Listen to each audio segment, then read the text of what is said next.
E aí ali, parece que a minha mente foi assim, puf. A produção audiovisual é a espinha dorsal de qualquer produção que vai acontecer. Ninguém quer fazer. Quando eu conversava com as pessoas, Deus me livre, produção, você tá louca. Eu nasci pra isso, eu fui feita pra isso. Nesses 4 anos, qual foi o maior desafio que você enfrentou como produtora? Eu acho que eu até me emociono de lembrar desse, porque foi tanta coisa. Eu lembro que eu, no desespero, eu fui numa sala e eu chorei, cara. Falei, vou ser mandando embora. Aí ali, minha alma saiu. Só que eu tenho visto que essa área é uma área que tem bastante mulheres. Você acredita que talvez seja esse nível de pressão que leve as mulheres para isso? Ou você acredita que é algum outro fator? Eu acho que isso é algo divino que vem com a gente, na nossa formação, quando a gente está sendo formado ali na barriga da nossa mãe, assim. Quando eu iniciei o meu processo de terapia com a Gil, lá no início, tinha 2 meses só, ela chegou, eu acho que é legal você procurar um psiquiatra. E aí ele terminou a consulta assim, Jéssica, enfim, eu fecho meu diagnóstico com você. Você tem Isso é muito importante porque as pessoas elas passam um período da sua vida, de repente, achando que tem alguns tipos de problemas ou sendo rotuladas e que, na verdade, ela precisa descobrir realmente qual é a origem daquilo. Por eu ter crescido com esse estigma de ser burra, essa trava, eu acreditava muito que eu era burra. Esses dias a minha psicóloga pediu pra eu escrever tudo que eu faço. Eu sou inteligente pra caramba.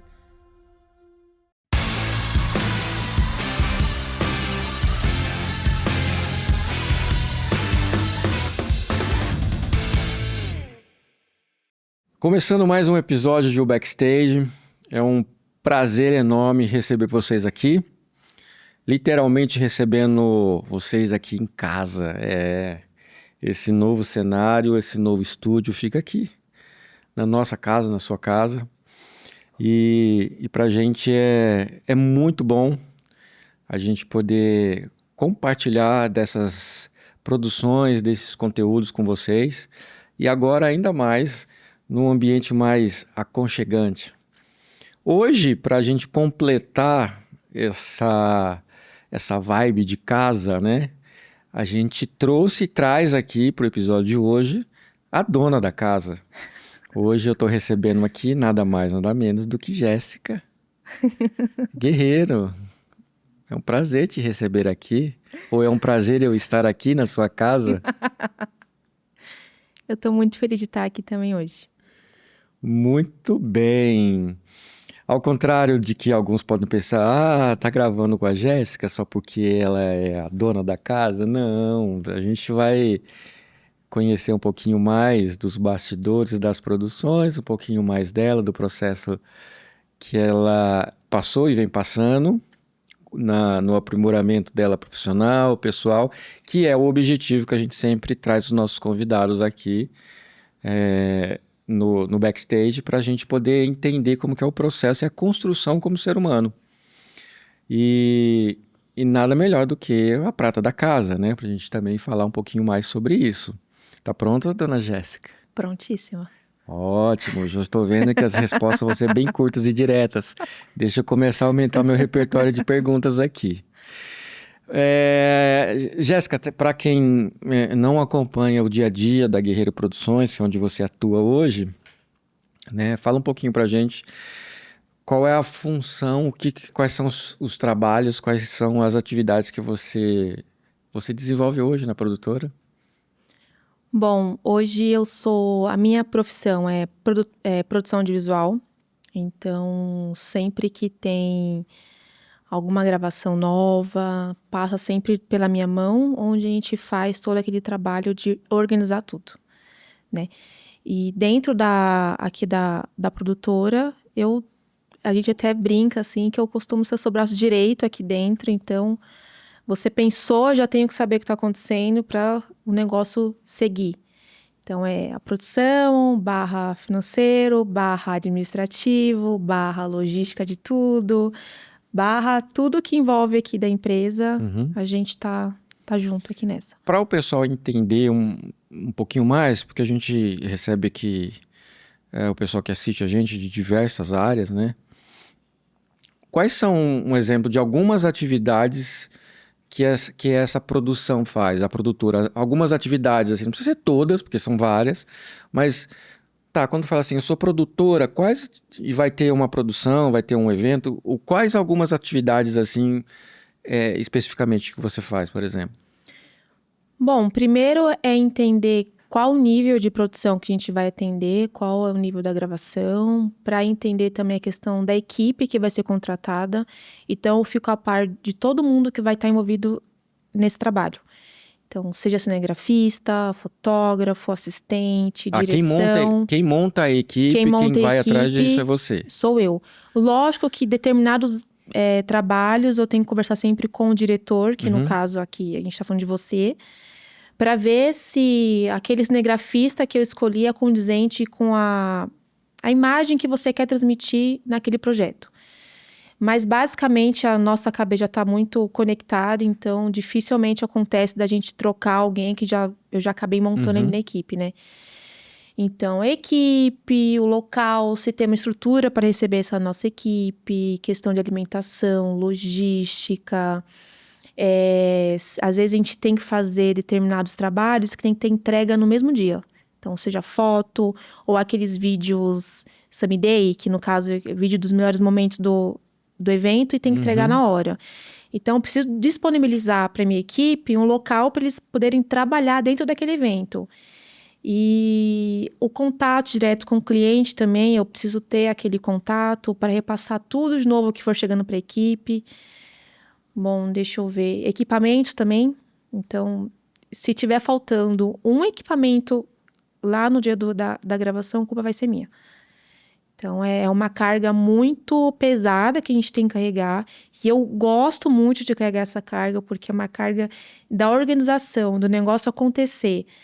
Tem uma frase que eu aprendi no curso que eu fiz de produção, que a produção audiovisual é a espinha dorsal de qualquer produção que vai Senão não acontecer. sai, né? A pessoa produtora não sai. Ah, sai sim. Pode até sair daquela forma, né? Mas é essencial ter alguém na produção para cuidar do seu projeto audiovisual. Porque Não, legal. tem muitas camadas envolvidas aí, né? Um exemplo, se a gente for gravar na rua, por exemplo. Não sei se as pessoas sabem, a gente tem que ter autorização da prefeitura, da CT. Se for fechar a rua, fazer alguma coisa assim. Vai subir drone, tem autorização do drone para subir em determinado lugar. São tantas coisinhas que acabam englobando que se não tiver tudo conectado, o negócio não vai sair. Legal. Uma coisa que é super interessante nesse processo de produção, e aí algumas pessoas falam que isso é panelinha, mas hoje a gente consegue entender. Normalmente um diretor, em geral, ele gosta de trabalhar sempre com o mesmo diretor de fotografia, porque é aquele cara, o diretor de fotografia é aquele cara que vai dar o olhar, vai escolher a lente, enquadramento e tudo mais. Então ele tem que entender muito a cabeça do diretor. Então normalmente é sempre o mesmo diretor e sempre a mesma produtora. É sempre a mesma pessoa que vai fazer. Por quê? Porque ele já sabe o que o diretor sempre vai pedir ou vai precisar na hora de uma produção. Então é bem isso que você falou mesmo. Então assim, a cabeça já está tão alinhada que se a gente sabe que é uma produção externa, aquele diretor, por exemplo, faz questão de que na hora da alimentação toda a equipe esteja pronta e num local X. E se a produtora ela não teve essa previsibilidade, destrói todo o cronograma da gravação por conta disso. Então, assim, é um trio que anda muito junto, Uhum. justamente por ser áreas críticas, né? De você rodar uma produção ou fazer uma produção em evento e tudo mais. Mas me conta uma coisa, há quanto tempo você tá e como foi que você chegou? Bom, a minha área não era essa questão do audiovisual. Eu tive aí na minha bagagem algumas passagens aí, inclusive no direito. Uhum, Eu fiz a faculdade de direito, mas eu entendi que não era onde eu queria ficar. Por vários motivos, assim, eu vi, não, aqui não é o meu lugar.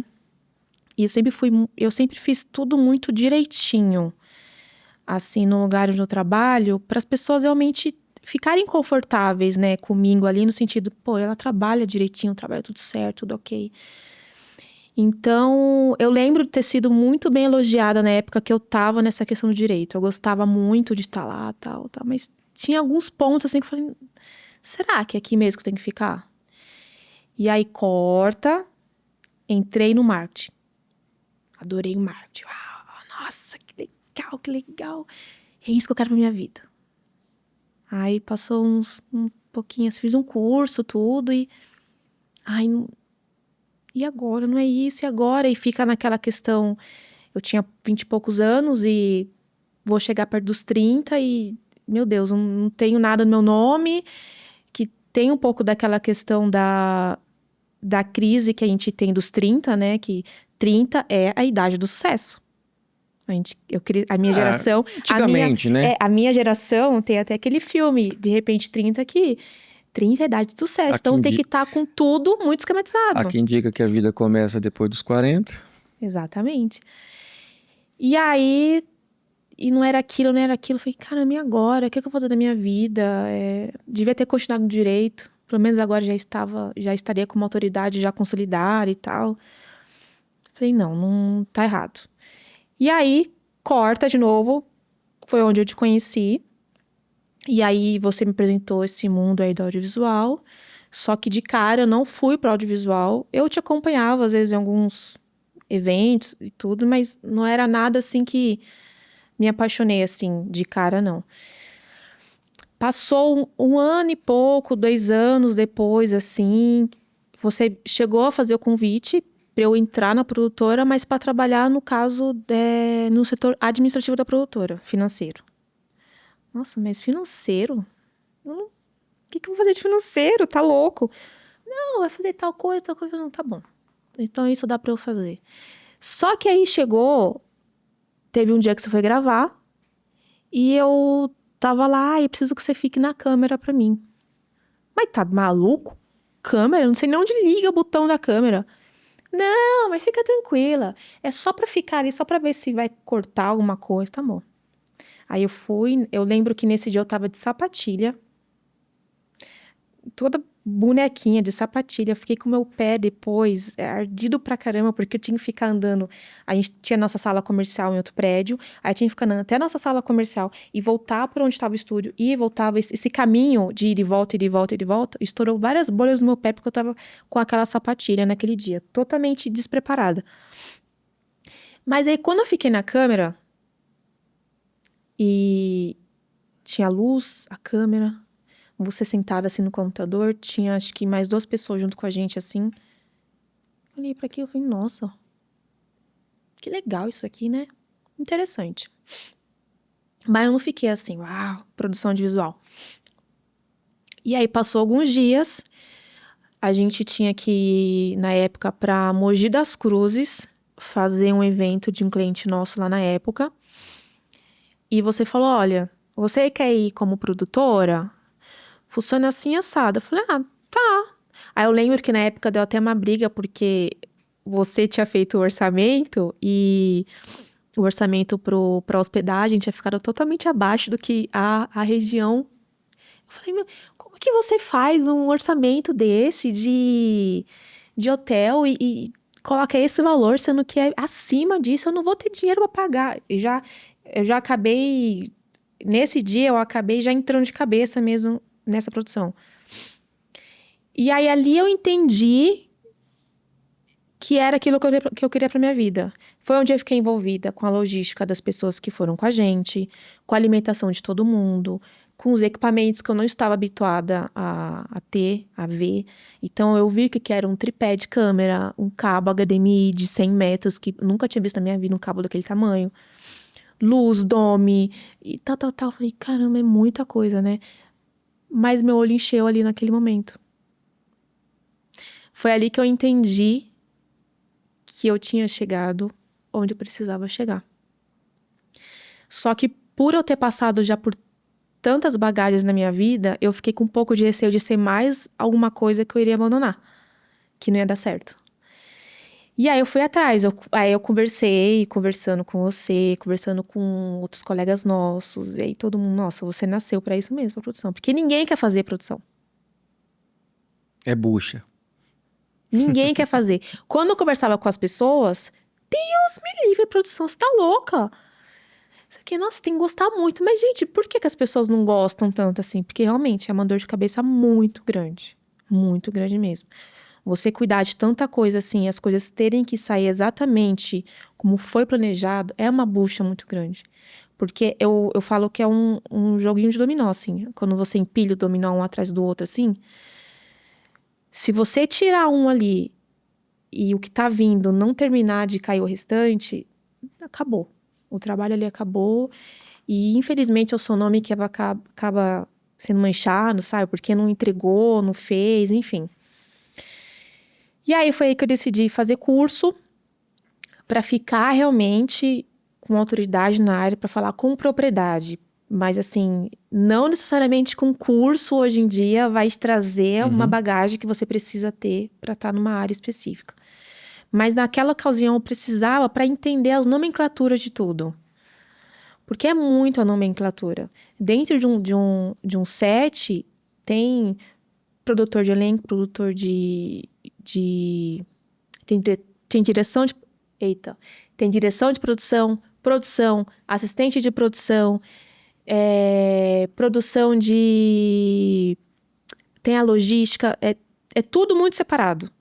É que hoje aqui na produtora a gente faz tudo junto porque é só a gente, mas quando está num set maior, é tudo muito separadinho. Então, eu fiz o curso mais para eu entender exatamente tudo que eu precisava fazer, tudo que eu precisava ser. E aí, depois que eu fiz o curso, que eu passei por várias outras situações, que eu falei, não, realmente é isso aqui que eu tenho que ficar, é esse aqui que eu tenho que ser. E hoje eu posso falar que eu sou produtora e eu amo o que eu faço. Ah, legal. E aí tem... Desse dia que você descobriu que era isso, até agora tem quanto tempo, mais ou menos? 4 anos e meio? 5? 4 anos? Bom, nesses 4 anos, qual foi o maior desafio que você enfrentou como produtora? Aquele que você fala, opa, esse daqui, Foi o divisor de águas. eu saí da menina para mulher, eu saí de brincar de produção para produzir algo que, opa, agora Olha, assinou minha carteira. eu acho que eu até me emociono de lembrar desse, porque eu acho que naquele dia eu envelheci uns 10 anos. Foi contratado a nossa cobertura integral do evento. A gente estava cuidando de 3 plenárias desse evento. Então, cada plenária tinha uma direção artística contratada, um operador de streaming, um diretor de corte. Cada plenária tinha os seus assistentes, né? Enfim. Fora isso, tinha uma outra sala que o Rafa estava comandando o podcast. Ele estava cuidando de tudo sozinho lá. Tinha fotógrafos cobrindo o evento também. Então, foi uma grande festa. Eu falo que Só foi que um assim, evento que a gente fez tudo, né? Assim, como produtora, nós fomos contratados para essa parte de audiovisual 100%, né? Então, assim, 3 palcos, 3 estruturas de captação e transmissão, tanto para painel de LED como gravação, uma sala de podcast com todos os equipamentos e operação, cobertura do evento integral em foto e vídeo, inclusive dos palcos, mais os estandes que estavam lá. E aí tinha um que a mais, que a direção artística dos 3 palcos era nossa também, estava debaixo da nossa coordenação, ou seja, a direção do tempos e movimentos, quem entra para eleitor, sai, entra, isso aqui também era uma estrutura que nós estávamos responsáveis também. Então, assim, foi um grande desafio, né? Então, assim, teve... Sempre quando tem eventos desse porte, a gente faz um teste antes de começar realmente o evento. Então, um dia antes a gente faz a montagem, faz os testes de tudo para ver se tá tudo rodando perfeitamente bem. Porque caso precise ir atrás de alguma coisa, a gente tem tempo hábil para isso. E tal, fizemos os testes e tal. Chega no dia seguinte, não, um dia anterior ainda, isso era 8h30 da noite. Vocês trouxeram o passador? Ai, não. O passador é com a equipe do telão, que não é a gente. Não. Mas o passador é com a equipe Da produção da artística. produção artística audiovisual. Falei, não. Pro cliente ficou meio que subentendido que era uma questão nossa. Só que isso não estava nem em contrato também. Só que sem aquilo, o evento ia dar ruim. Porque não é qualquer passadorzinho. Esse passador que a gente tem aqui de R$100. Não, é um... Eu até esqueci o nome da marca dele. É um grandão, assim, que é para evento grande, assim. Para ele comportar, se não tem interferência, um monte de coisa. E eu comecei a correr atrás disso. Só que 8 horas da noite, tá tudo fechado. E aí eu comecei a correr atrás, a ligar para os meus parceiros, porque toda produtora tem número de um monte de gente. Comecei a ligar para todo mundo eu vou tentar, não sei o quê, blá, blá, blá. Resumindo. Passamos a noite toda quase procurando isso para ver se tinha pro evento seguinte, porque esse evento que aconteceu, tinha outros eventos acontecendo em São Paulo, e as empresas onde eu estava entrando em contato não tinham o que alugar mais, porque estava tudo locado. Então, não tinha equipamento para alocar. Falei, meu, isso vai cair no nosso colo, isso aqui. Não é possível que um passador vai estragar a produção inteira que a gente construiu até aqui. Para mim, foi inadmissível pensar dessa forma. Chegou no dia seguinte, nisso já tinha várias pessoas comigo correndo atrás disso. O Leandro, que é o nosso parceiro, amigo, correndo atrás. Todo mundo correndo atrás. E aí, chegou no dia seguinte, 4 horas da manhã eu já estava de pé e ligando, falando. Aí eu consegui, porque eram 2 conjuntos de passadores, né? Eram 2 palcos e ia precisar. Eu consegui, só que eu lembro que nessa empresa a gente não tinha cadastro feito. E aí eu tive que... eu lembro que eu tive que mandar o contrato social da produtora até aí, ok. Só que como não foi os sócios ligando, eu tive que mandar a minha certidão de casamento para comprovar que eu era casada com o sócio da empresa. Eu tive que mandar documento de identidade, comprovante de residência, comprovante bancário. Assim, foi tanta coisa. Eu lembro que eu, no desespero, eu fui numa sala e eu chorei pro cara. Eu falei, você mandando embora. Por conta que você não quer alocar de mim o equipamento. Eu falei, não, mas não é isso. Eu falei, não, pelo amor de Deus. Você não tá entendendo. O evento tá para começar e eu preciso do negócio aqui. E eu lembro que, na época, um amigo nosso estava com moto. Ele foi lá retirar, só que não deixaram retirar. É que só para entender, esse equipamento é um equipamento que não tem, assim, dessa marca. Eu não lembro. Se você lembrar o nome da marca, Rafa, você me fala aqui, porque eu não tô lembrando. Não sei se é Q-Lite. Não lembro. É difícil de conseguir. Então, parece que não fabrica mais esse tipo, desse estilo. Então, se roubam ou se perdem, já era para quem loca, né? E eu lembro que eles vieram da empresa deles, de van, até o local onde estava acontecendo o evento. Porque eles não queriam fazer essa logística com outra pessoa que eles não conheciam. Para entender o nível do negócio. E o evento para começar. O evento começou 9 horas em ponto. Quando foi 8h55, o negócio chega. As 2 maletinhas. Eu lembro que eu saí correndo com as 2 maletinhas assim, ó. Cheguei no backstage da plenária. Eu sentei no chão. Eu abri. Falei, corre, leva pra outra plenária agora. E aí o outro menino correu pra trás do palco, levou. 9 horas Isso foi inimaginável. O cara subiu no palco e com o negócio na mão e rodando.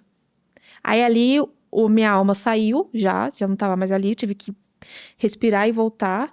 Detalhe, eu tive que fazer um pagamento de caução para esse equipamento. Sem avisar, sem te avisar, sem nada. Falei, bom, ele sabe que eu não sou responsável, não vou nem avisar. Aí saiu, eu lembro que saiu da conta o valor, pode falar o valor, né? Foi R$ 4.000 de caução, para comprovar que eu ia devolver o equipamento. Eu nunca tinha acontecido isso na vida. Aí passa assim, você passa. Viu? Saiu o valor da conta, o que foi aquilo? Eu falei, ó, confia em mim. O evento tá acontecendo. Confia em mim. E aí, em paralelo a isso, assim, aconteceu outras micro coisas que eu falo para as pessoas, imagina que aconteceu isso, imagina, eu falei, aconteceu. Que um evento rodou depois. E aí eu lembro que ali foi o divisor de águas realmente, se era para eu ficar nessa área ou não, depois desse evento. Porque a gente tem que resolver os problemas da nossa equipe. Agora, ter que resolver o problema de equipe de outra pessoa foi a mais para mim, assim, mas deu certo. Ah, mas não era responsabilidade nossa. Não era. Só que se não tivesse aquilo lá no evento, ia cair no nosso colo isso depois. E eu não queria que nada manchasse a nossa produção naquele evento. E aí, foi esse evento que para mim foi o... Eu me recordo bem, esse foi das questões críticas, né? Tiveram algumas outras questões bem críticas também, e que foram resolvidas. Enfim, a gente entrou no circuito para poder resolver e entregar. Mais uma vez, a responsabilidade não era nossa, inclusive contratual, mas isso mostra como a gente é comprometido com o cliente em entregar, e que tiver dentro do nosso alcance, a gente vai resolver. Porém, a gente também estava totalmente resguardado, né? Mas isso é uma lição, e depois a gente conversando com, no caso, o cliente, e a gente entendeu que o cliente também, ele estava num processo de amadurecimento para um evento desse tamanho. E é uma coisa que eu deixo também, uma dica super importante para quem é cliente, para quem é prestador de serviço, para quem é produtora, por exemplo. Se você é produtor e está ouvindo aqui, é muito importante vocês sentarem com todas as frentes de um grande evento, de uma grande produção, e detalhar quem leva um passador de slide. Ah, mas isso é tão subentendido, até o dia que falta. O dia que falta não começa a ser subentendido, o dia que falta começa a querer aparecer culpados. Então, isso foi uma questão muito importante, até para a gente mesmo, né? Porque apesar de alguns equipamentos não estar debaixo do nosso escopo, a gente ainda assim pergunta para o cliente: olha, você lembrou de prever isso com a equipe do painel de LED? Porque a gente sabe que isso costuma dar problema. Você previu isso com o pessoal do áudio? Porque isso dá problema. Você previu isso com o fornecedor de internet? Porque a gente já entende. Então, esse nível de cuidado a gente tem, e você, com esse problema, hoje você constrói toda essa assessoria também para o cliente, para não deixar que acontece. Então, assim, foi desafiador, mas graças a Deus saiu tudo. E ali, assim, a gente também percebe que as coisas mudaram de patamar em relação a essa produção.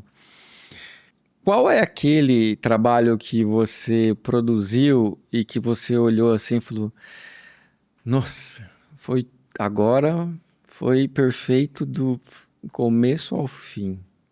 Entendeu o processo de conversa com o cliente, entendeu o que o cliente queria, o que a gente podia entregar, e o negócio rodou assim. Não que todos tenham dado problema. Normalmente a gente passa por mais processos que tenham tido sucesso, justamente porque a gente sabe, e você sabe trabalhar isso com o cliente, mas aquele assim, que todo mundo obedeceu você de cabo a rabo.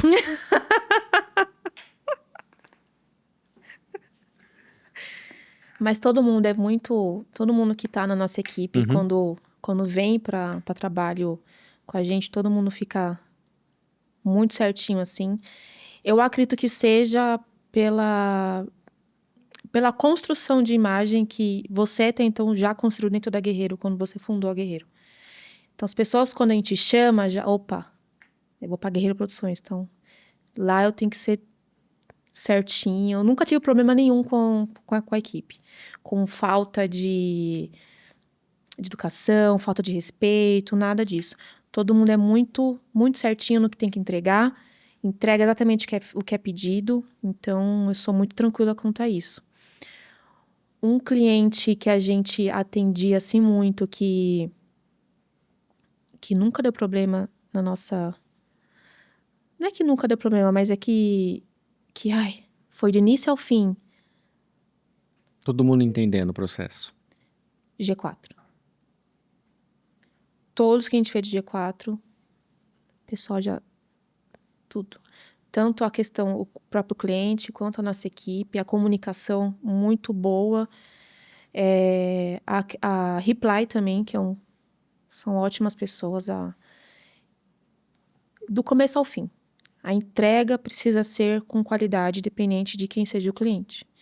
Então, se a gente vai gravar para nossa vizinha aqui um vídeo da casa dela, tem que ser a entrega exatamente como fosse para o G4 da vida, por exemplo.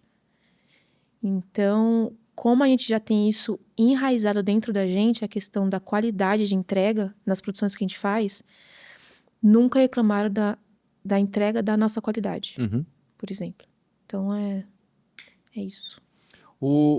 E aí a gente vai entrar um pouquinho mais sobre esse seu preparo, né? Você acha que para aguentar uma pressão dessa, né, de que realmente no dia a dia você precisa estar com tudo pronto ali, você acredita que somente a preparação técnica é suficiente? Você acha que você ou precisa algum outro tipo de aperfeiçoamento?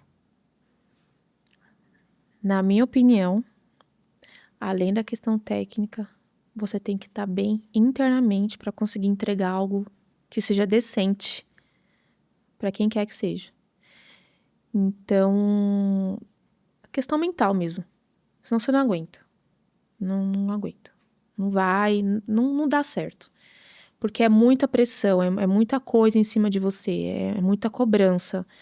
Se você não estiver bem amadurecido ou bem mentalmente, você tem um piripaque. Eu acho que tem. Você infarta, tem alguma coisa no meio, porque não vai. E a questão também que eu acho do exercício físico, né? Eu sei que é mais do mesmo, tem muita gente falando disso, mas eu vou falar os pés da minha vida, é os pilares, né? O corpo, alma e espírito. A gente estando com isso alinhado, não que a gente não vai ter problemas na vida, mas a gente vai conseguir passar pelos problemas mentalmente estando bem, estando com essas três coisas alinhadas. Uma coisa que eu vejo dentro dessa área, por exemplo, assim como em outras áreas a gente tem características, né, de ter mais um público feminino ou um público mais masculino. Quando você vai para essa área de operação, você vê que a maioria são homens, no caso de cinegrafista, operador de câmera, DTV, diretor de fotografia. Hoje é difícil, infelizmente é difícil você ver no set a mesma quantidade de diretoras de fotografia do que diretores de fotografia e tudo mais. E a parte de produção, de produtora, já eu vejo que já é uma área um pouquinho diferente. Que é uma área que encaixam muitas mulheres, muito mais. Eu acredito que já passou. Eu acho que hoje produtoras, mulheres é um número maior do que produtores homens. Uhum. Apesar de eu conhecer alguns produtores homens, eu conheço o Thiago, por exemplo, que é um cara, um dos primeiros que eu conheci, o cara é Faz chover. O cara é absurdo. Faz um tempo que eu não falo com ele, mas se ele estiver ouvindo, eu sou fã. Ele é um cara muito bom. A gente fez uma live de lançamento da Adriana Santana, em que ele estava na produção durante a pandemia, que absurdo, uma produção de televisão. Uhum. E assim, não faltava um parafuso. Não faltava um parafuso. É fantástico. Só que eu tenho visto que essa área é uma área que tem bastante mulheres. Talvez seja por conta da resiliência de ser maior do que o homem, o nível de organização. Na sua opinião, você acredita que talvez seja esse nível de pressão que leve as mulheres para isso, ou você acredita que é algum outro fator? Que leve as mulheres para a produção, você está falando? Tenha bastante mulheres mais nessa área de produção do que nas outras áreas. Eu acho que tem um pouco também de vocação, de você acabar se encontrando onde você está ali. Mas a mulher por si só, ela já tem um nível a mais de organização do que o homem. Não é a palavra organização que eu queria usar, mas ela tem uma sensibilidade mais apurada do que o homem para determinadas coisas. Então, essas questões de prever o que pode dar errado lá na frente, o que não pode, a gente tem muito disso, a questão do nosso sexto sentido, né? Então, tem muita coisa que eu já cheguei a falar pra você, falei, acho que isso aí não vai dar certo, não. Ah, mas por quê? Você acha? Falei, eu tô sentindo. E, putz, batata. Eu acho que isso é algo divino que vem com a gente na nossa formação, quando a gente tá sendo formado ali na bega da nossa mãe, assim. Deus já entrega isso pra gente já. Então, acho que facilita um pouco essa questão. Eu não consigo me enxergar numa câmera. Eu já fiquei em câmera. Aqui na produtora, que a gente tá fazendo coisas internas, eu fico em câmera. Eu sou fotógrafa. Fico no áudio se precisar, se o Rafa não estiver aqui. Então, a gente sabe fazer. Mas o dia a dia mesmo, eu prefiro 1000 vezes a produção. Mas isso vai também muito da personalidade da pessoa, né? De quando ela se encontrou com aquilo. Eu conheço cinegrafistas mulheres maravilhosas. A Mari, por exemplo, eu sou apaixonada nos conteúdos dela. E ela é operadora de câmera, cinegrafista. Então, assim, mas o audiovisual é um campo muito mais masculino do que feminino. Isso é batata. Tanto que na lista de freelas que eu tenho, tem muito mais homem do que mulheres. Eu gostaria de colocar muito mais mulheres trabalhando comigo do que homens. Por essa questão um pouco mais, assim, de tato, sabe, de organização, tudo. Mas os homens que trabalham com a gente também são homens com muitas qualidades também. Não vou também desmerecer, né? Mas eu acho que a mulher tem requisitos internos já que tá dentro dela, que assim, a gente acaba se encaixando, né? O homem e a mulher acabam se encaixando, cada um com as suas qualidades e, enfim. Mas acho que é uma paixão, um amor, enfim. Ainda nesse tema aí, já que a gente está falando sobre questão de profissão, de aptidão e as mulheres, você como mulher, como profissional, você sente hoje que as mulheres têm buscado cada vez mais eu não vou falar protagonismo, porque a mulher por si só, por ser mulher, ela já é protagonista em muitas áreas, por ela ser mulher, é pela mãe, é só ela, é única, esposa, que tem essa sensibilidade, enfim, não é nem uma questão de sexo, mas de como a sociedade hoje ela vem trabalhando, as pressões que vêm acontecendo em cima das mulheres, as mulheres são obrigatoriamente, tem que se dar bem no processo profissional dela, tem que ser exatamente uma profissional de sucesso, ela tem que dar conta da casa, ela tem que dar conta de para algumas serem submissas, ela tem que dar conta da família, ela tem que dar conta disso, e isso começa a vir uma pressão muito forte mentalmente nelas. Você acredita que isso tem afetado muito a psicologia, a cabeça das mulheres hoje em dia? Você acha que hoje as mulheres estão passando por um período de terem que parar e começar a repensar na sua saúde emocional? Eu acho que elas estão exaustas. Porque foi isso que você falou. A gente acaba carregando aí uma questão da casa, né? Dos filhos, casa, marido. Muitas trabalham. Então, é uma carga aí emocional muito forte, já com pressão externa.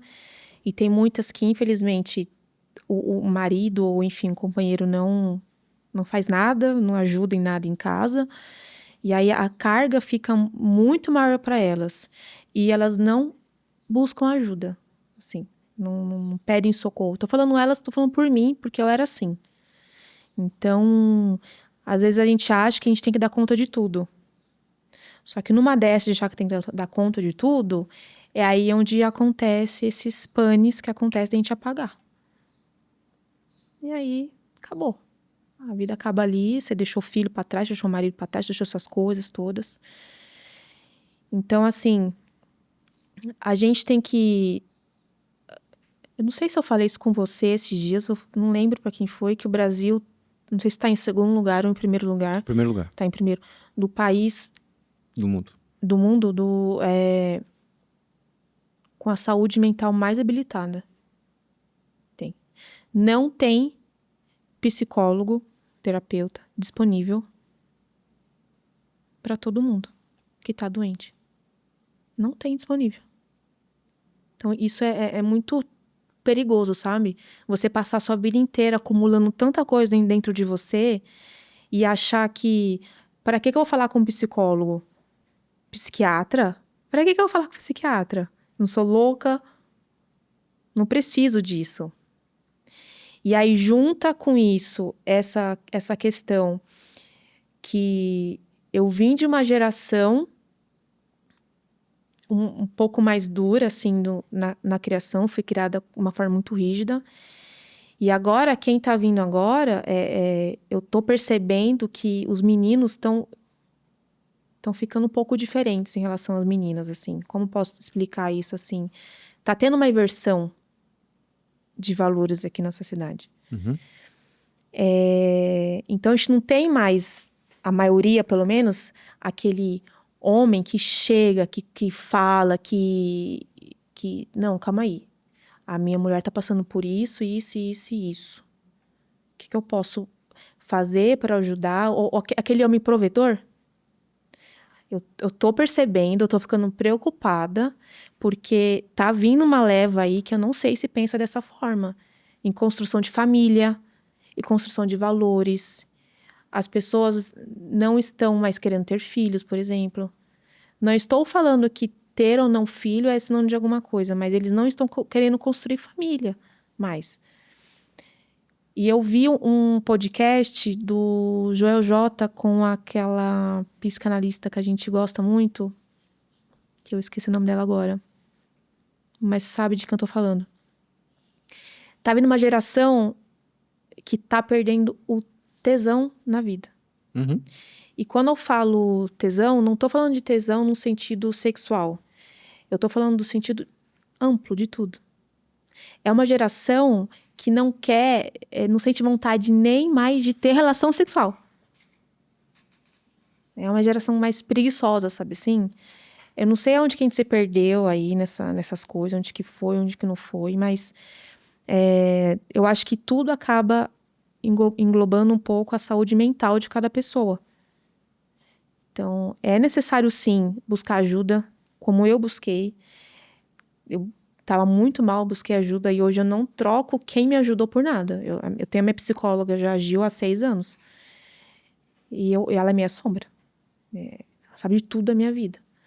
E ela foi a pessoa que diagnosticou várias coisas que eu tive e me ajudou muito a sair de onde eu estava. Ela, as minhas pessoas ao redor, marido, filho. Então, assim, é uma carga muito grande que a gente carrega, que a gente quer carregar sozinha, porque a gente quer bater no peito e falar, eu dou conta, eu consigo, eu sou Mulher Maravilha. Mas a Mulher Maravilha tá caindo no primeiro voo que faz ali já. Não suporta. Entendeu? Então é muito mais fácil chegar e pedir ajuda. Meu bem, eu não tô bem. Preciso de ajuda. Tá acontecendo isso, isso, isso, isso. Só que hoje em dia é vergonhoso a gente admitir que tá precisando de ajuda. Então é mais fácil a gente aguentar tudo calado, porque foi assim que a gente foi criado. É mais fácil a gente aguentar tudo no silêncio. Só que aí que acontece os AVC da vida, né? As coisas aí, os infartos, porque as pessoas estão querendo carregar tudo dentro de si e não estão querendo buscar ajuda para nada. Aí ficam doentes. Esse processo que você falou de busca e de se conhecer e procurar uma psicóloga e começar. E inclusive você falou que ela detectou alguns fios aí desencapados. A gente brinca, mas muitas dessas descobertas elas acabam transformando o modo que a pessoa vive, às vezes até libertando, né? Algumas dessas aí que você quer falar aqui, para quem estiver estudando, quer abrir, fez com que caísse a ficha e você conseguisse entender alguns problemas do passado, pudesse organizar o seu presente e já se preparar para o seu futuro? Olha, eu passei por uma fase de rebeldia quando eu descobri os meus 2 diagnósticos que eu tenho hoje. Eu acho que eu vou ficar até emocionada.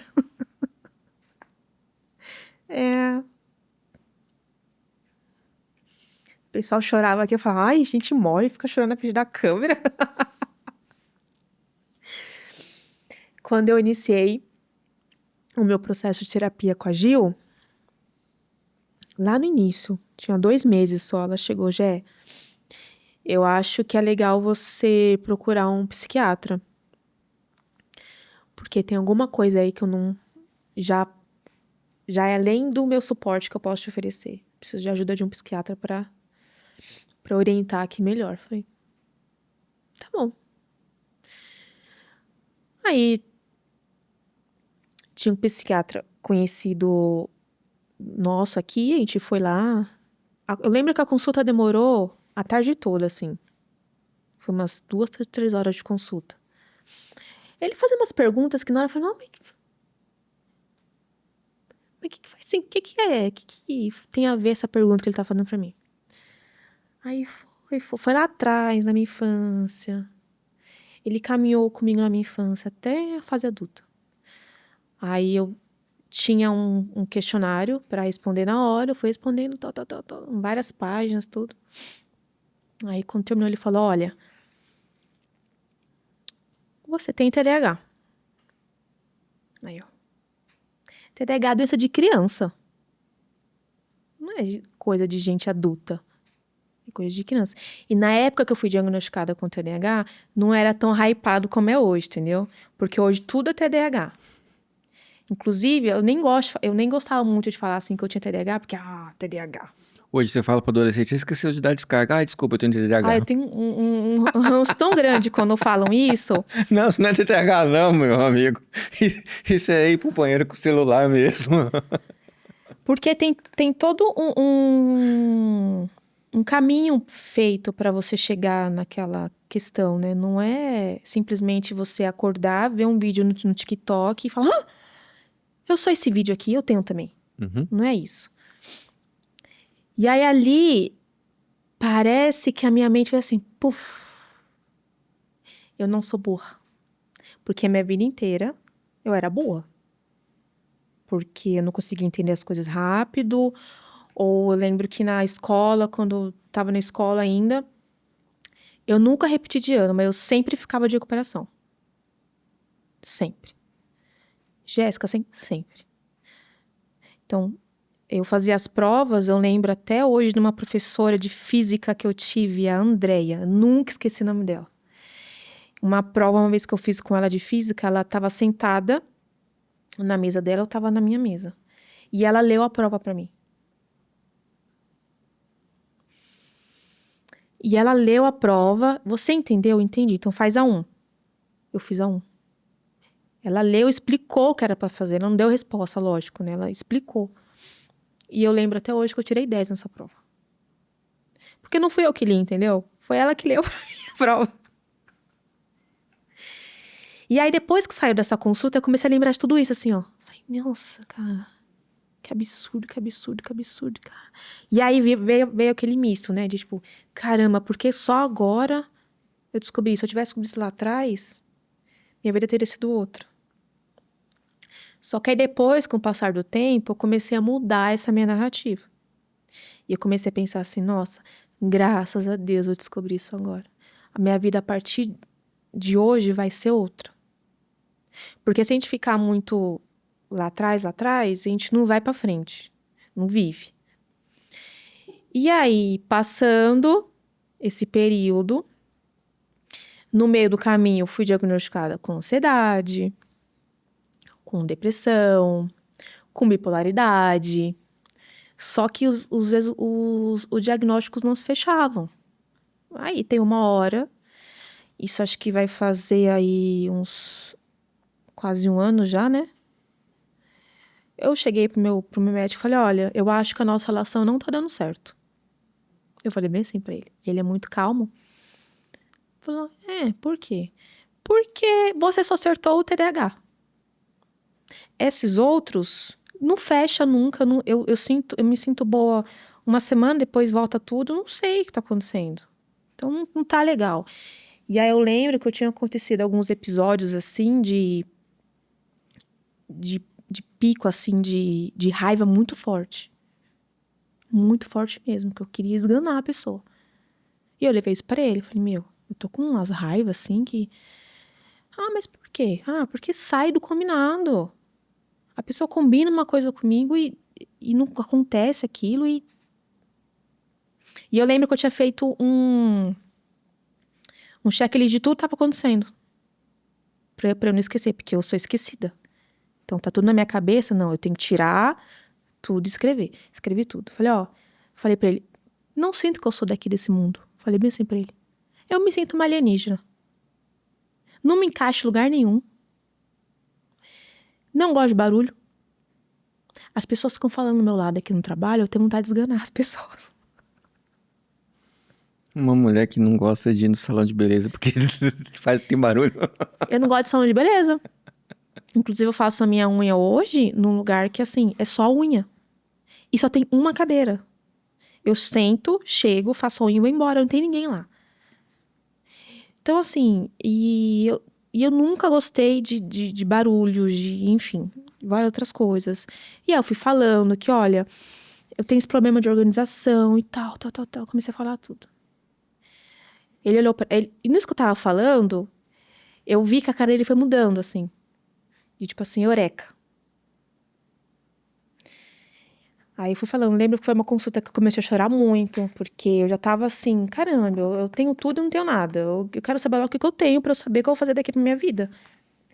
Porque acaba te limitando bastante, né? Quando você passa por situações que você tem um descontrole muito fora de si. Eu lembro quando eu tive o João Pedro, agora meu terceiro filho, que foi horrível pra mim o meu puerpério dele. Eu sofri muito, muito, muito, muito. O choro do neném, assim, é uma coisa, assim, que eu ficava olhando pra ele e falei, meu Deus do céu, para de chorar. E eu não entendia nada daquilo. E eu ficava num estresse muito grande, uma raiva muito grande. Por quê? As coisas tinham que acontecer como estava na minha cabeça. Organizadas daquela forma. Se eu deixo o copo aqui, nessa posição, e você vem e tira o copo dessa posição, aquilo já me tira do eixo muito grande. E teve uma coisa que aconteceu, que por isso que eu levei...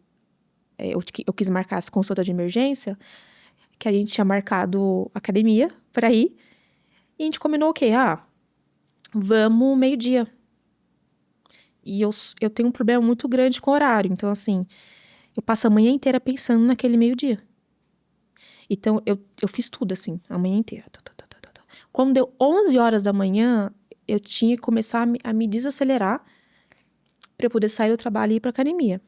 Aí, quando deu 11h30, foi o horário que eu falei assim, agora eu vou parar de fazer tudo que eu tô fazendo do trabalho, porque agora eu vou começar a me preparar para eu sair para a academia, que era daqui meia hora.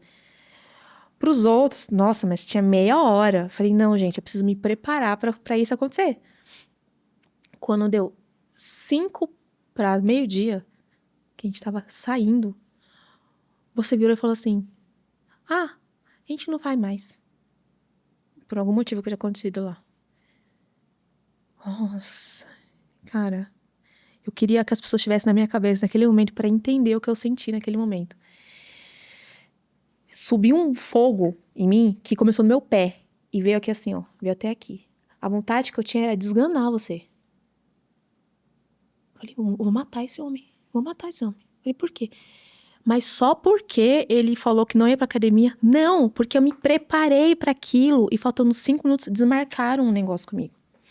E eu falei, opa, eu tô com algum problema aí. Porque não é possível que seja normal alguém ter esse nível de descontrole tão forte porque alguém desmarcou 5 minutos alguma coisa. A gente vive num país que as pessoas normalmente fazem isso, então é normal isso acontecer. E aí, quando eu reconheci aquilo, eu falei, não, eu preciso procurar ajuda, preciso ver o que tá acontecendo. Aí foi aí que eu marquei a consulta com ele, falei tudo isso pra ele e tal. E aí ele terminou a consulta assim, Jéssica, enfim, eu fecho meu diagnóstico com você. Isso nem o Rafa sabe, vai ser uma surpresa pra ele agora. Você tem o transtorno do espectro autista, nível 1 de suporte. Eu olhei pra ele e eu fiquei com uma raiva tão grande dele naquele momento. Tão grande, tão grande. Eu comecei a ter raiva dele, da minha psicóloga, do meu marido, você. Por quê? Como assim agora, nessa altura do campeonato, eu tenho algo que não foi diagnosticado antes?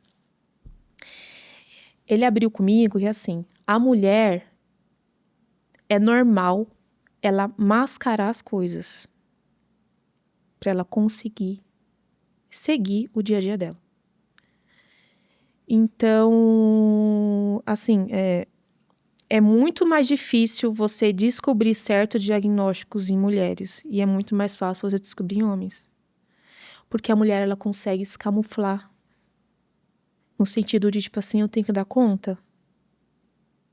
É isso. E aí, tudo fez sentido na minha cabeça. Tudo fez sentido. Eu falei, meu Deus, mas como assim? Aí ele me explicou que, imagina uma cor roxa.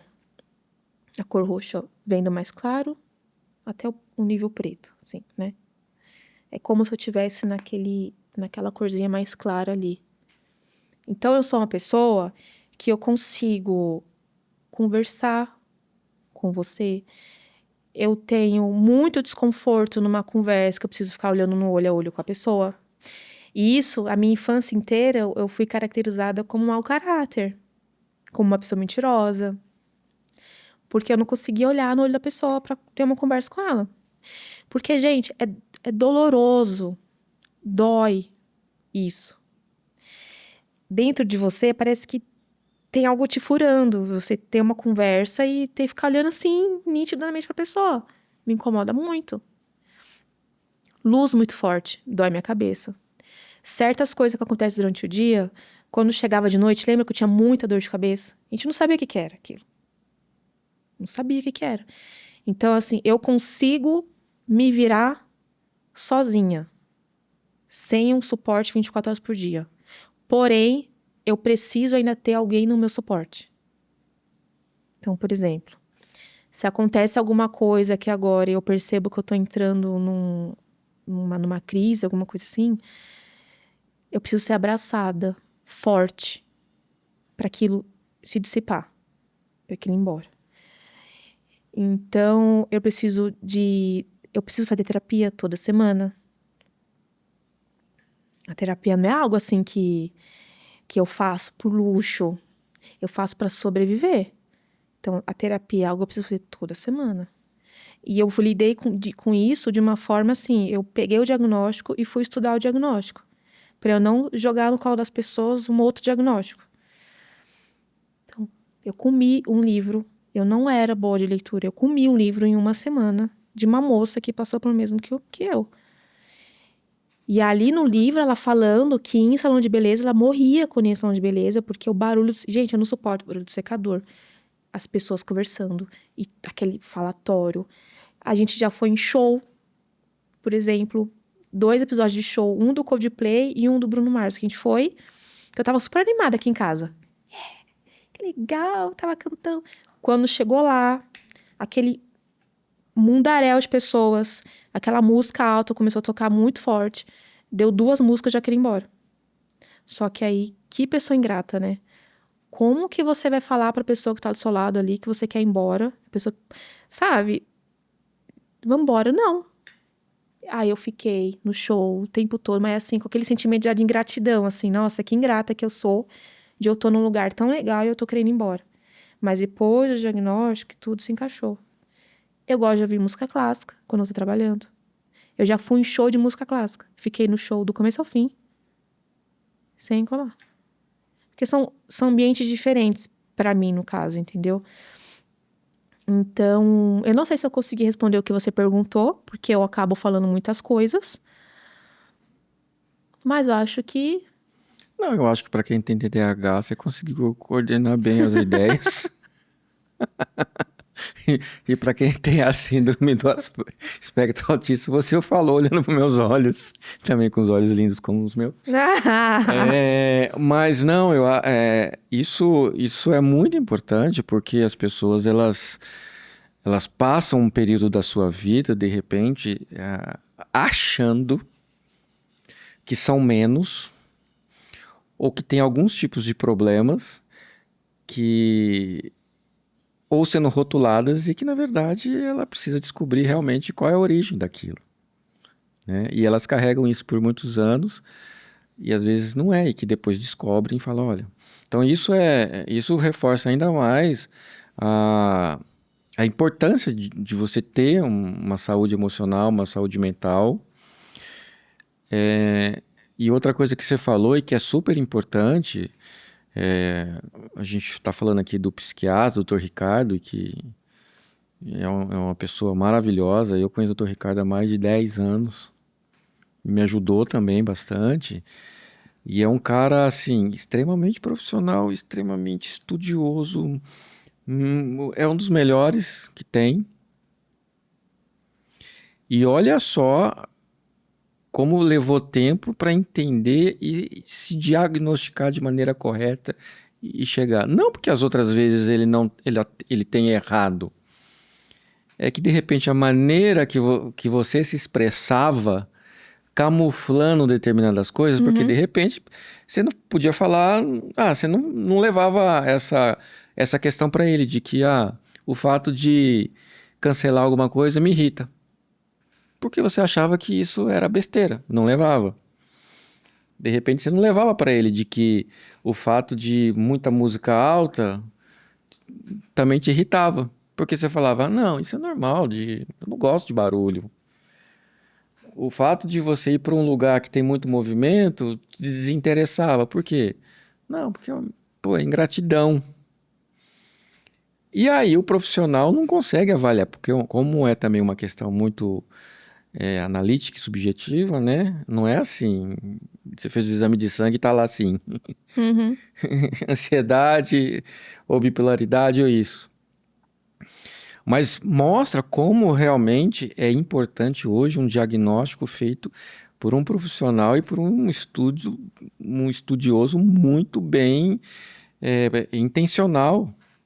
Não é realmente, eu leio um vídeo, a pessoa fala que tem isso e, bom, eu tenho isso. Eu acho que eu tenho isso.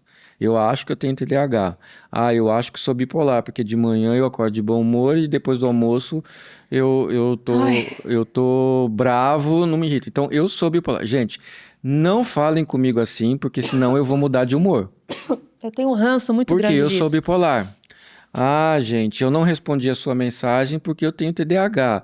Ah, gente, Ai, o meu eu, TDAH eu vou tá muito sair da alto hoje. reunião, eu vou sair dessa reunião aqui que não está chegando numa solução, porque se eu tenho crise de ansiedade daqui a pouco. Então, assim, é super importante ter essa consciência, só que, assim, é super importante não dar atenção para esses gatilhos. Opa, se isso está acontecendo comigo, por que que então tá me irritando?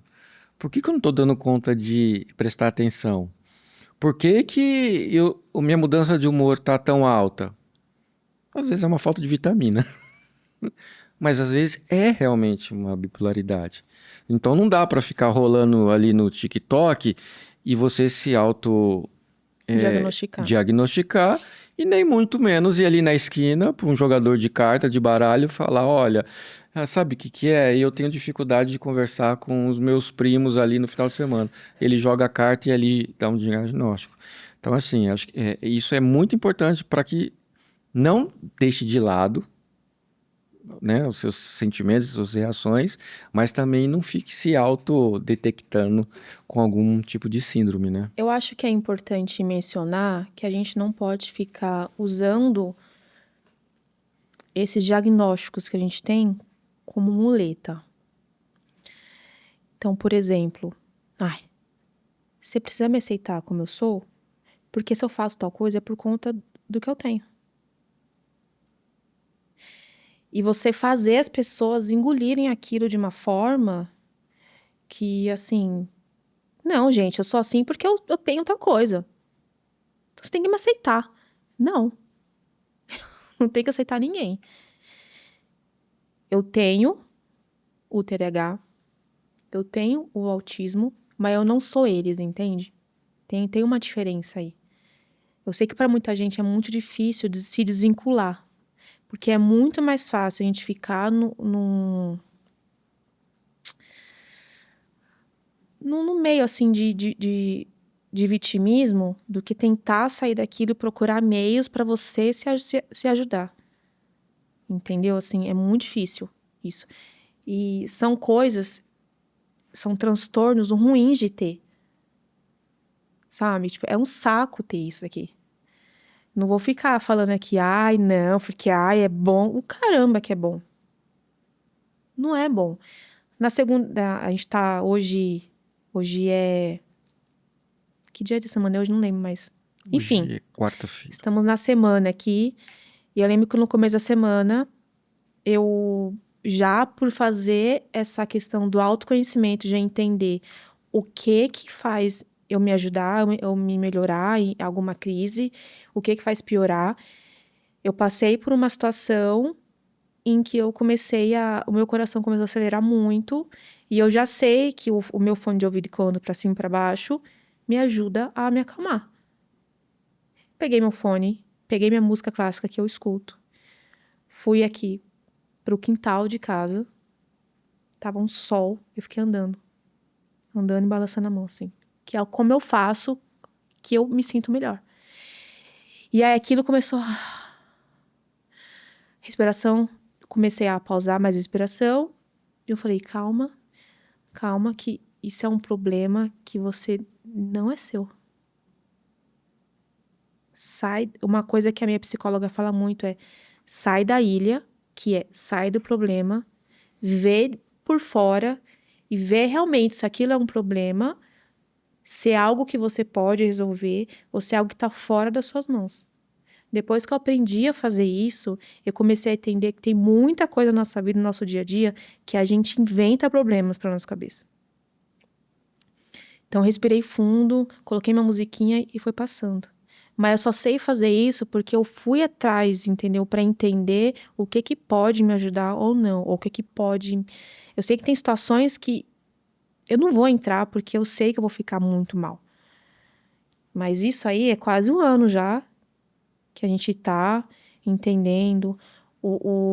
Quem tá do nosso lado também acaba procurando entender também para ver o que pode ajudar ou não, né? Naquela situação. Então, basicamente é isso. É você tentar se ajudar. A não entrar dentro desse limbo aí para você não ficar nessa questão do vitimismo para tudo. Que eu sou assim, pronto, acabou, você tem que me aceitar. Então, isso eu não concordo, não. Maravilha. Eu acho que a gente consegue aqui, nesse bate-papo, percorrer por várias camadas e vários momentos, né, que você tem, que você passou como profissional. E imagina que um processo de produção que tem que ser extremamente organizado, metodicamente organizado, é tocado também por uma pessoa que tem TDAH. Que normalmente é. Mas nesse caso, o autismo me ajuda um pouco. Então, aí que eu queria chegar. Aí que eu queria chegar. Quando você descobre, se descobre, entra nesse processo de descoberta mental, emocional, você vai entendendo como você pode potencializar a sua área de atuação. Então, a área de atuação hoje que a gente enxerga você nesse processo organizacional, esses dois, vamos dizer, esses dois diagnósticos, eles acabam se complementando. No TDAH, que você precisa, você não tem um foco único, você busca uma série de coisas assim aleatórias, mas por ser um processo em que você gosta muito, o seu hiperfoco fecha ali, que é uma característica. Aí vem o autismo, que é uma coisa da organização, da repetição, do check duplo e fecha esse ambiente que funciona tão bem. E que aí acaba casando e dando certo. Então, assim, é legal ouvir um processo de descoberta, um processo de busca de não vitimismo e de potencializar a área que você escolhe. Que fique de exemplo aí, que fique também de alerta, né, para você que passa por alguns desconfortos e de repente não está sem entender, né? Bom, eu acho que vai trazer muita coisa positiva para quem assistir. E é por isso que eu falo para vocês compartilharem esses conteúdos, né? Porque assim, a gente conhece só a frente, a maquiagem da coisa, mas por trás existe um processo, existe uma construção, existe uma mudança de vida, existe uma mudança de comportamento, existe uma evolução. E isso é importante, porque muitas pessoas passam por isso, né? E aí, para a gente encerrar, quais são os seus planos para o futuro? O que você tem procurado se aperfeiçoar? O que você tem procurado se profissionalizar? Quais são os seus projetos? O que você tem em mente em fazer e tudo mais? Eu tô cada vez mais nessa busca do autoconhecimento para melhorar a minha vida, né? Então, tudo que eu puder fazer para melhorar o meu dia a dia, eu vou estar fazendo. Inclusive, eu passei por uma formação em autoestima e autoconfiança que eu fiz com a Bruna. A Bruna, que é apresentadora aqui de um dos programas que a gente grava, o Essência. Então, eu fiz a formação com ela. E eu transbordei. Eu não sabia que ia ser tão revelador para mim ter passado por essa formação como foi. E eu destravei muitas coisas dentro de mim. E eu consegui mudar muitas coisas dentro de mim também. E isso, quando a gente começa a mudar dentro da gente, a gente não precisa forçar o outro a ver aquelas mudanças. É automático. A pessoa que tá do outro lado já começa a perceber. Tipo, nossa, tá diferente, tá mudando tal coisa, enfim. Então, eu tô criando o hábito da leitura, que pra mim sempre foi muito difícil. Essa questão de ler uma página e ter que voltar 300 vezes pra entender a página. Que sacrifício era ler antes. Porque eu não conseguia ler o livro e eu gostava mais de ler no Kindle, né? Porque eu não queria ver as páginas do livro. Eu tinha nervoso de ver quanto faltava ainda.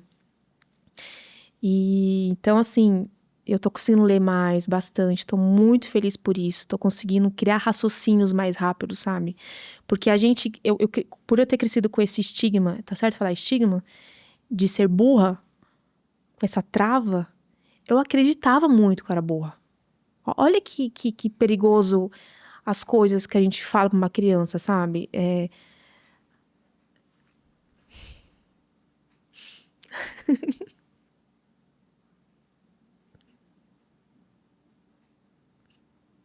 De novo.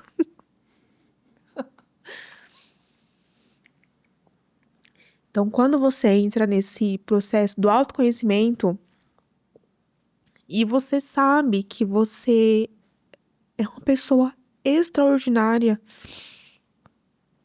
e completamente inteligente para fazer o que quer que seja. Olha o tanto de coisa que eu sei fazer. Esses dias a minha psicóloga pediu para eu escrever tudo que eu faço. Na hora que eu li, na hora que você lê na folha, eu falei, meu, eu sou inteligente pra caramba. Então, assim, quando a gente passa por esse processo do autoconhecimento, a gente consegue dar passos maiores na nossa vida. Seja pessoal, seja financeiramente, seja no trabalho, enfim. Por isso que é muito importante a gente se conhecer, pra gente saber onde a gente quer chegar. A minha trajetória de vida agora é continuar nessa construção e construir o império que tá ali na minha cabeça, junto com o meu marido, junto com você. Então, pra mim, a gente pode construir ainda grandes pilares da nossa vida. E de alguma forma que eu ainda não consegui achar ainda qual é a forma, eu pretendo ajudar outras pessoas a encontrarem isso que eu encontrei também. Sabe? Eu não quero forçar ninguém a fazer nada, assim, tipo... Sabe aquelas pessoas chatas, quando passam por alguma coisa? Meu, você tem que fazer tal coisa, porque não sei o quê... Não sei... E é tão chata que força você a fazer aquilo, coisa que você não quer. Eu falei até isso hoje. Eu gostaria que as pessoas enxergassem em mim uma paz muito grande. Que enxergassem o que realmente eu estou falando. Sabe? Tipo, não, realmente tudo que ela fala ali é check, dá pra seguir. Então, eu quero de alguma forma, eu sou formada, eu sou uma especialista em autoestima, né? Eu tive essa formação, mas não é algo que eu quero trabalhar, assim, pra minha vida. Eu quero continuar no meu ramo de produção de visual. Eu nasci pra isso, eu fui feita pra isso, mas eu quero ainda encontrar de alguma forma como eu posso ajudar outras mulheres a sentirem um pouco do que eu senti. Porque a gente precisa disso. Entendeu? Então, basicamente é isso. Basicamente eu, Jéssica, mulher, eu, Jéssica, esposa, eu, Jéssica, mãe, eu, Jéssica, profissional. É melhorar cada fase dessa cada vez mais aqui pra frente. Então, é isso. Maravilha. Então a gente pode colocar aqui o seu Instagram e as pessoas que quiserem falar contigo, elas podem... Pode. Pode. Qual é o seu Instagram? Jéssica Guerreiro. Guerreiro. Jéssica com G. G-E-S-S-I-K. Guerreiro.br. .br. No Instagram. Então vamos lá. Quem está assistindo e que quer falar contigo sobre produção, ver as experiências que você tem, ajuda, dica, troca de contatos, por lá ela pode mandar um direct, você... Pode. Aquela pessoa que quer saber se ela tem TDAH, se ela tem bipolaridade, ansiedade, essas coisas, pode até entrar em contato lá que ela te passa o telefone, dos médicos. Do Dr. Ricardo, da Gil, psicóloga e tudo lá. Então, também pode entrar em contato para pegar o contato do profissional Isso. habilitado. E também, para saber mais e de repente pedir uma ajuda, uma orientação sobre essa questão de autoestima, é uma coisa mais para mulheres, né? É voltado mais para mulheres. Então, você mulher que está assistindo, ou o marido que vê que a sua esposa ou a companheira tá disposta ou tem dúvidas sobre isso, então pode mandar lá um direct que você, como você disse, né, você é formada, né, você fez essa formação, inclusive é uma formação até que é reconhecida pelo MEC, Reconhecida pelo MEC. Conhecida pelo MEC, não é uma formação de guru e transcendental não, tá? Que eu desce o disco voador e dá um diploma para você que conhece tudo. Não, é uma formação reconhecida pelo MEC, inclusive. É séria. É séria, que você tem essa capacidade de não diagnosticar, mas entender o que a pessoa está passando e dali dar um caminho para ela. A gente consegue aplicar ferramentas para melhorar um pouco a vida dessa pessoa e ela conseguir enxergar o que está acontecendo. Legal. Então, se você, mulher, precisa dessa ajuda também, está nesse momento, de repente você é uma produtora que está passando por um momento, mas às vezes não é uma produtora, mas é de uma outra área, também pode mandar um direct lá que você fala e você passa os caminhos necessários, não é isso? Então, beleza. Então, o Rafa vai colocar aqui mais uma vez, @Jéssica com G e K, guerreiro sem o i.br. Manda lá um direct que ela vai entrar em contato com vocês e vocês conversam e aí, de repente, é uma oportunidade também de começar a outros novos projetos juntos. Meu bem, obrigado. Eu que agradeço. Foi muito bom te receber aqui na sua casa.